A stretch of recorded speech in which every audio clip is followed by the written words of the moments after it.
Hey, casual crypto investor family. It is the casual crypto investor, and I am back with another video. Bitcoin, Bitcoin, Bitcoin. Wow. Bitcoin has just hit a little over $100,000, sitting at $103,000. So shout out to all the Bitcoin people out there, people that like Bitcoin, love Bitcoin, all that kind of stuff. Shout out to you guys. Hey, I'm never a hater. I have my opinions on stuff. You have your opinions on stuff. At the end of the day, we're all in the crypto space. So I'm not, privy to one crypto over the other, but I just have my own opinions. But hey, if it works for you and you love it and you get success from it, hey, I'm here to applaud you. And so, right now, Bitcoin is sitting at over $100,000 right now.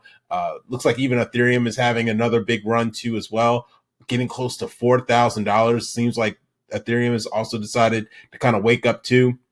Bitcoin is XRP has had a little bit of a dip. We're sitting at $2.30. We're down 10% on the 24-hour, but up 58% on the 7-day, which is greater than Ethereum and Bitcoin. Just want to throw that out there. Not taking shots, but I'm just stating the facts there. But regardless, I have a jam-packed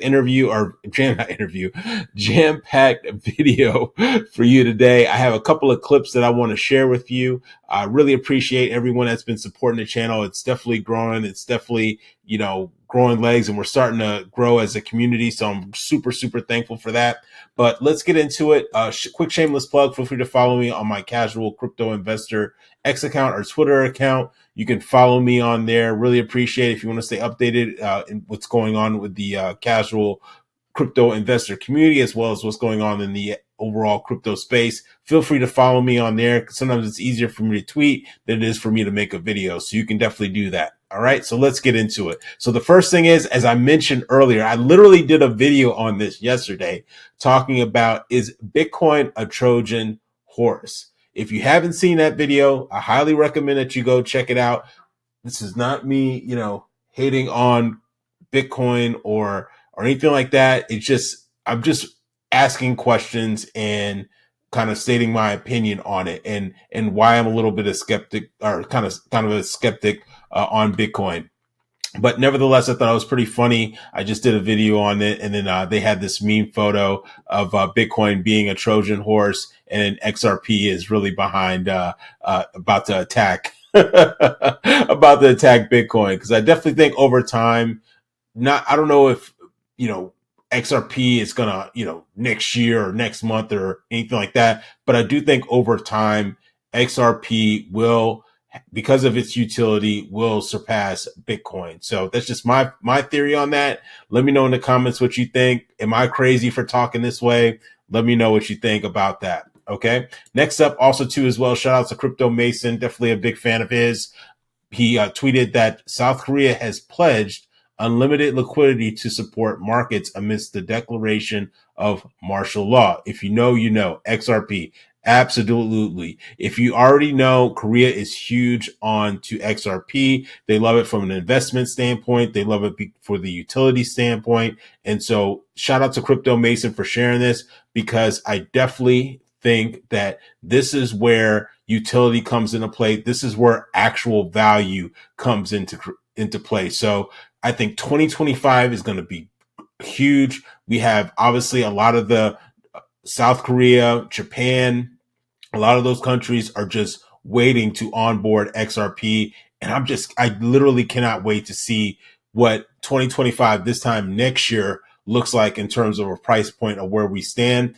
Feel free to also too as well, drop it in the comments. Where do you think XRP is going to be? If we go back, mark this date, December 4th, 2025. Where do you think the price of XRP is going to be? Put it in the comments down below. I would absolutely love to hear from you guys to get your opinions on that. Next up, also too, we have seems like everyone's talking about crypto right now, especially with the run up with Bitcoin hitting over $100,000. We have President Putin from Russia talking about how Bitcoin and digital assets will continue to develop. They're basically looking for ways to work with crypto. And this is Russia of all countries. Okay. So this is really, really incredible. And I think, here in the States, I think more and more politicians, people in power, people in high, corporate positions will be looking to find ways to work with crypto. In addition to that, especially if it's American-based companies and they find ways to work with crypto, there could be potential tax incentives with that. So everyone is loving that. So we shall see what happens. But I also just found it funny that President Putin is talking about digital assets and trying to work with those digital assets. And basically, in one of the interviews that I saw, he was basically saying, how can we stop it? We can't. We have to work with it. So I definitely think that's correct in terms of his statement on that. And I think that America also needs to adopt this type of mentality. All right.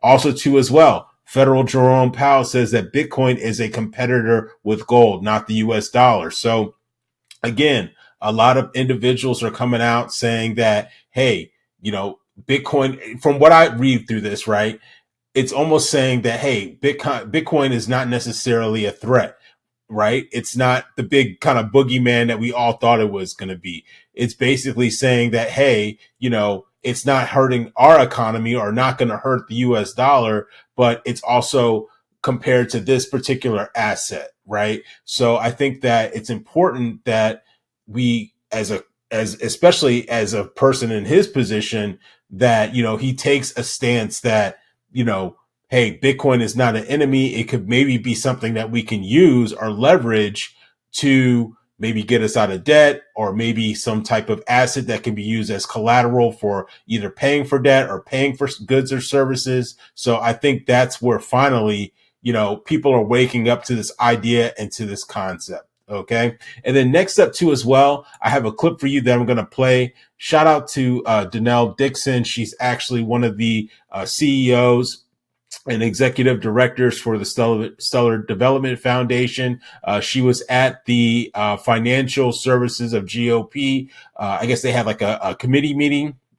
And she was basically talking about ways blockchain technology can be used and why it can be used, especially for like things like payments, and how it makes it a little bit easier, especially in countries where they don't have strong financial infrastructure. So I'm going to play this clip for you, and I will be back in a second. Stellar's transforming global payments. So let's get into this. Rather than getting into the description of how it's done, let's talk about the effect. What are the benefits of blockchain technology? Not just your network, but the underlying technology.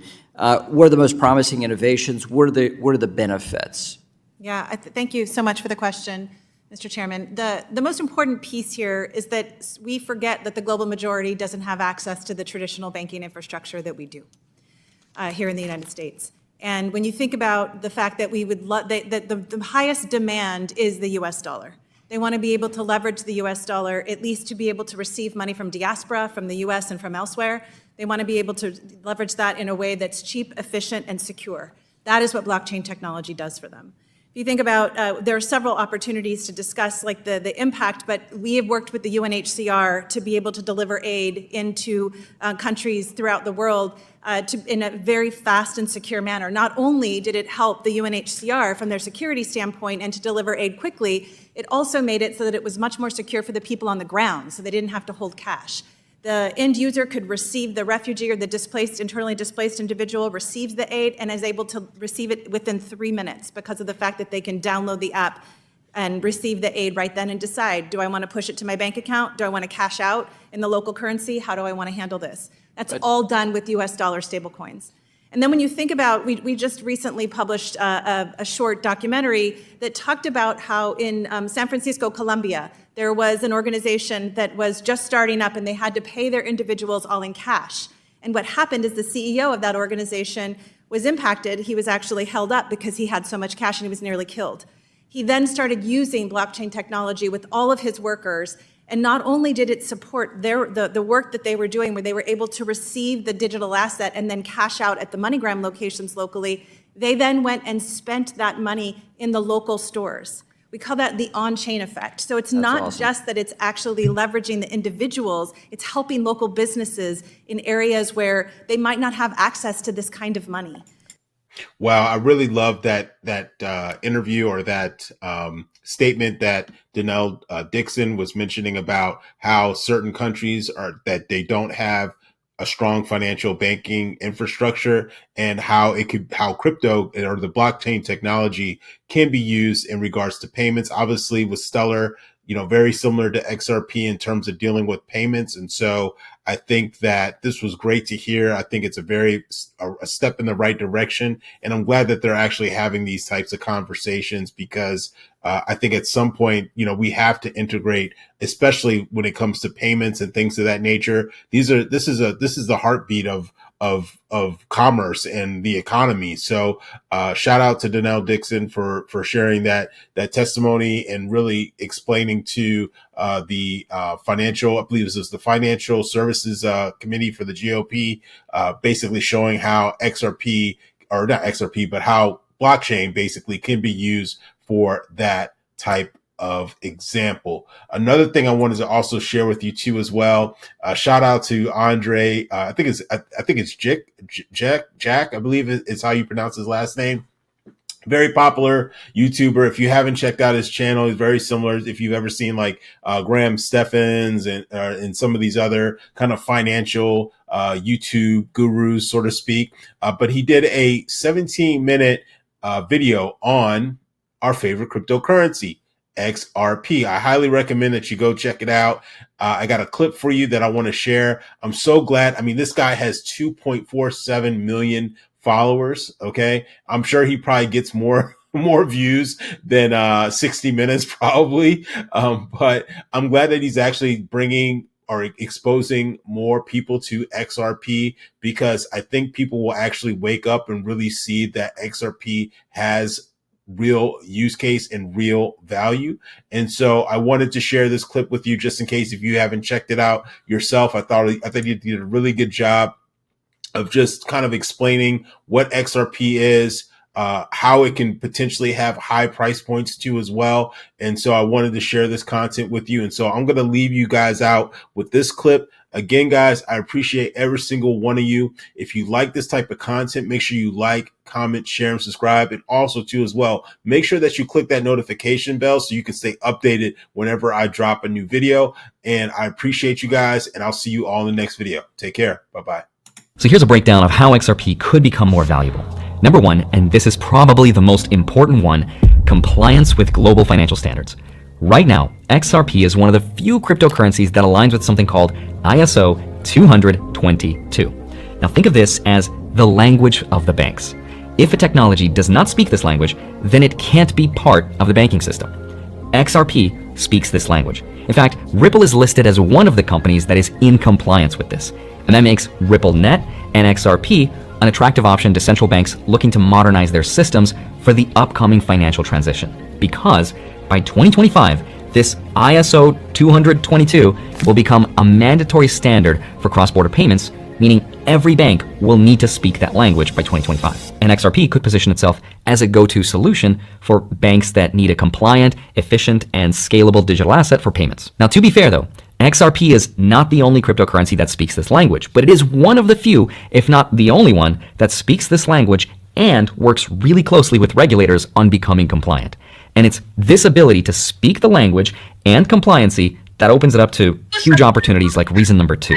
And that's Ripple's ODL, short for on-demand liquidity. So when countries want to send money to each other back and forth, banks need to hold a huge amount of money in foreign currency in a pre-funded account known as Nostro accounts across multiple jurisdictions. Now, this system, though, isn't very good because it ties up hundreds of billions of dollars. And if I'm a bank, I don't necessarily want all that money tied up in another country's currency because I could be putting it to more productive use, I could lend it out, and that leads to high costs and slow settlement times. XRP allows it so that there's no need for these pre-funded accounts by acting as a bridge between two fiat currencies. So the theory is, if RippleNet continues to gain adoption between banks, which is pretty much simple now that the lawsuit is over and we have pro-crypto regulators in place, and that should be easier, the demand for XRP, the cryptocurrency as a bridge currency, could increase. Ripple has already partnered with financial institutions in over 55 countries, and if the network continues to grow, XRP could become an important part of this international liquidity. And as the utility of XRP grows and more countries and banks use it, that could potentially drive up its value. The third reason why the value could go up is market scarcity. Now, if there was an unlimited amount of XRP, then obviously it wouldn't matter. But demand plus scarcity equals potential banana zone, right? Price goes up. Now, right now, XRP's total supply is capped at 100 billion tokens, with Ripple holding a significant portion in escrow, which will be released gradually. And as adoption grows, the circulating supply of XRP could see more demand. Reason number 4 is Ripple's focus on real-world use cases. Because here's the thing. Anyone could create a crypto and say, it's valuable because it's limited, so buy it and the price will go up. But that can only go on for so long. Because if there's no demand, and demand comes from utility, then it can't last very long. Now, unlike a lot of other cryptocurrencies that rely on this type of heavy speculative trading, XRP seems to have a clear use case. Ripple's partnerships with banks, payment providers, remittance companies, whether remittances is where you send money to other countries, is all a part of XRP having a foothold in real-world financial systems. Now, banks are already using XRP in production, and they allow payments and liquidity, which means its price growth is, again, more driven by utility, not just speculation.